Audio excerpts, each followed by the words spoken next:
Here are three individuals with three completely different lifestyles. The first one being Michael, a 28-year-old who has recently become a father. And from the outside looking in, everything seems great. He met his childhood sweetheart when he was 18 years old at university. He has a vibrant social life with his close family and friends. And from the outside looking in, a happy home. But Michael and his partner are starting to feel the effects of their compromises. And money is really starting to run low.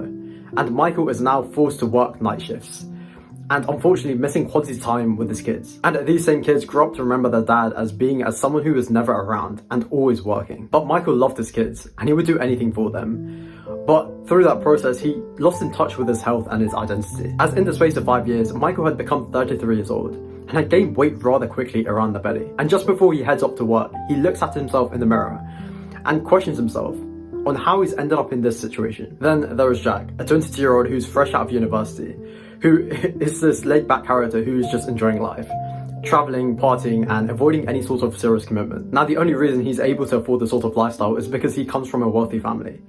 And he's also genetically blessed and naturally being in good shape. But fast forward 5 years, Jack is now 28 years old.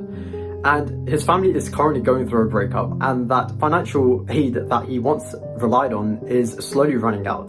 And reality is really starting to kick in. Now, the issue here is that Jack lacks the necessary work and life experience and skills to land a decent job or start something of his own. And sure, he's got some wild stories to tell, along with his social media filled with partying and traveling.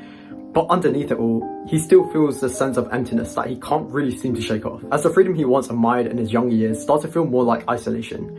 And as he gets older, he starts to feel more lost than ever. Then there's Amy, a 24-year-old ambitious hustler. She's recently gone through a tough breakup with a long-term boyfriend of 5 years. And she's adopted the mentality of focusing on herself, spiritually, mentally, and financially, as she realizes that she can't truly 100% rely on another person for her needs. And so Amy decides to take the leap and ditches the 9-to-5 completely and starts that passion project of business that she always wanted to start. She's all about self-discipline, hard work, and chasing success, fully understanding how important money is in this unforgiving capitalistic world. Fast forward 5 years, Amy has made noticeable progress in her startup. But to reach that next level that she truly deep down knows that she's capable of, she realizes that greater sacrifices are required to reach that next step. Because she starts to approach the scary milestone of 30, and she starts to reflect on the choices that she's made thus far, since she's sacrificed a lot to get to where she's at today, especially her friendships and romantic opportunities. Because she was so focused on her goals that she's never truly taken the time to sit back and actually enjoy life in the present moment. And the ambitious expectation that she had at 24 begins to fade away. And then she starts to truly question herself on what she was truly after in the first place. And that's the thing, right? You probably know someone like one of the three individuals that I've just described. Or maybe you see something in a bit of all of them in yourself. And it's quite interesting. The people that we knew when we were younger start to take completely different paths in life. And it's kind of crazy how many people go through life unconsciously or on autopilot, just letting life happen to them rather than actually taking the steering wheel and actually going after what they truly want in life. Because regardless of what action you take, each lifestyle has its own trade-off. And the point I want to get across is being intentional and actually understanding the sacrifices that you are making, and to know when it's time to shift gears and start prioritizing other areas of your life. And this is where, in my opinion, so many people get stuck, because some people end up tunnel visioning so much on their fitness, career, or even relationships, which isn't necessarily a bad thing in and of itself. It only ever really becomes an issue when other areas of your life start falling apart in the background, because most people would much rather stay in the little bubble of comfort rather than actually putting their foot down and actually making the change. Because it's scary, whether it's that toxic relationship that you know you should be leaving, but you're too afraid to being single and alone, or it's actually getting serious about your health, often neglecting it for years because of work, or it's selling that luxury good like that car, for instance, to reinvest in that passion project of yours, knowing full well that other people may perceive you as a bum before that business ever really takes off. But if you want that kind of lifestyle that you've always dreamed of as a kid, you have to build it consciously and intentionally, depending on who you are and what you value. And again, there's no single right way to live life. It's just the best lifestyle which fits your values, your personality, and your brain chemistry. Because here's the truth, right? A lot of people that you see around you eventually end up becoming carbon copies of what their parents and their close friends were. Because most of our ideas around success, happiness, love, and morality have been handed down to us before we were even old enough to question them. Because you didn't choose your language, or your culture, or your religion, or what you would define as a good life. A lot of these concepts, if you will, have been instilled into you. And if you're not careful, you could end up chasing a sort of lifestyle which isn't actually beneficial to you. And this might mean dealing with self-doubt, or feeling lost, or feeling like you're falling behind in life. But what if I told you there was something tangibly valuable on the other side of that discomfort? And to demonstrate what good lifestyle design can look like, let me give you an example which you may be very familiar with. University. Universities might actually be one of the best lifestyles out there, especially when it comes to convenience. Just think about it. You're young, getting more qualified on paper, and have a social life built into the lifestyle. There's clubs, societies, and professional networking events for you to find your people. And doing the laundry, food shops, and the gym are all in walking distance. It's literally perfect. And everywhere you look, from a male perspective, there's hot chicks around you. And you can very easily enter the nightclub scene if that's your thing. So getting into dating and relationships is pretty much served on the silver platter. But the second you leave that bubble and enter the quote-unquote real world, everything flips. Because the whole "I'm still young" mentality no longer becomes an excuse as to the reasons as to why you haven't sorted your life out. Because now there are real bills to pay, a full-time job to attend to, and now you have to put in effort to recreate that sort of vibrant social life that you once experienced when you were in university or in your youth. Now you're just around people that won't stop talking about how tired they are, which is a complete contrast to the fun, energetic vibe that you may have felt in uni. Now try dating in the corporate setting. Yeah, it's a long day.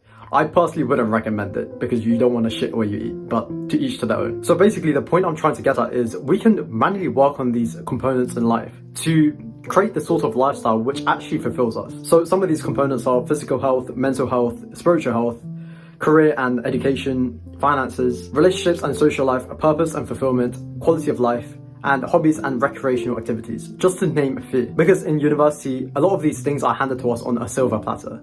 But once you step out, there's no real default lifestyle to fall back on. And then it becomes your responsibility to put things in place, which does take a bit more effort, but in my opinion, it will pay off in the long run. And let's be honest, while I've explained the luxuries that the university lifestyle offers, we can also argue the fact that it's quite artificial and short-lived, as it also comes with the typical drinking culture, which many people would consider as having fun, but for a lot of other people may be chasing validation and trying to escape the pains of reality. We can kind of make a similar case, say, when you were in primary school, because when you really think about it, you pretty much had a random bunch of people just thrown into a closed setting. And the one common denominator that you have amongst all of these people is the fact that you're basically the same age. And over time, people naturally start to form bonds and groups based on brain chemistry and proximity. It's also the reason why your strongest friendship groups are most likely from secondary school or high school if you're American. And this dynamic kind of continues in university until you're out. And then this sort of dynamic disappears, unless you intentionally put in the effort to meet up with these people frequently. Now, as you transition from youth to an adult, you can now become a bit more intentional about the type of people that you really truly want to meet and the type of social dynamic that you want with other people, which can be a lot more lasting and impactful than the sort of social dynamic that you may have had in your youth. So if you start to prioritize work that you truly love, along with earning good and maintaining your health, being confident and social, and building relationships that truly add value to your life and vice versa, you're able to create this sort of lifestyle which really fulfills you in the long run. And the key to achieving all of this is by sticking to habits consistently over a long period of time, to the point where you gain momentum. And that momentum becomes a lubricant, if you will, making the process of progressing into that desired lifestyle a lot easier. And as your efforts naturally start to compound, you become that person who initially struggled to take off, to now living the dream lifestyle with ease. It's also worth noting that giving yourself a longer time span and being patient with this is going to be key here, as it's going to give you a better chance of succeeding with whatever plan that you've got in your mind. Because time here is your greatest asset. And you're trading in that time to create that sort of lifestyle that you've had in your mind. And it's not just about having the raw amount of time. It's also about maintaining a healthy relationship with time and not letting external pressures, deadlines, and birthdays sway you emotionally. And also addressing self-sabotaging habits like procrastination and generally taking the time to enjoy the journey. In fact, you may even start to discover that actually going through the process and the journey is a lot more fulfilling than the actual destination itself. And unlike chasing an arbitrary goal, when you set your eyes on designing and optimizing the lifestyle which truly suits you, it feeds into itself like a positive feedback loop. And to explain this a lot more clearly, I'll give you a couple of examples there. So this could be you gradually transitioning from a full-time to a part-time job, giving you enough hours to focus on your passions. Or it could be you outsourcing daily tasks, like using a healthy meal prep service, and using that extra time to, say, focus on good quality sleep for cognitive function and recovery. And if health and fitness is your priority, you may shift your program into a more aesthetic and health-based sort of program, where you're able to minimize the amount of time that you're in the gym, but maximize the results. And these improvements not only bring health benefits, but also subtle social and professional benefits, like being treated with more respect, having greater energy, greater libido, and sex drive. And if you're single, you can design your lifestyle in a way where you're in a social environment where there's less friction to meet the sort of partners that are compatible with you. And those are just to name a few, since there are so many different ways to skin the cat and get the sort of lifestyle and the outcomes that you want in your life. And this video is just to give and kind of portray the sort of mentality that I've got to you. And I'll make sure to make more practical videos surrounding the whole topic around lifestyle design, since I do feel like once you get the concept, it's quite life-changing. I appreciate you watching the video, and if you're still interested, you can check out one of the videos that are popping up on screen right now.